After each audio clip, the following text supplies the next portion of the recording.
കൊണ്ട് ജപിക്കുക. നാരായണ നാരായണ ഓം ഹരി ഹരി നാരായണ നാരായണ ഓം. എല്ലാവരും ജപിച്ചാട്ടെ, അത് കടന്നു പോകുന്നവര്. നാരായണ നാരായണ ഓം ഹരി ഹരി നാരായണ നാരായണ ഓം. നാരായണ നാരായണ നാരായണ നാരായണ നാരായണ ഓം ഹരി ഹരി നാരായണ നാരായണ ഓം.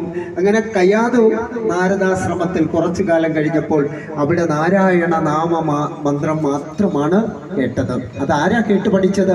കയ്യാതു അല്ല പഠിച്ചത്. പൂർണ്ണ ഗർഭവതിയായിരുന്ന കയ്യാതുവിൻ്റെ ഗർഭത്തിൽ കിടന്നിരുന്ന ശിശുവായിരുന്നു അത് പഠിച്ചത്.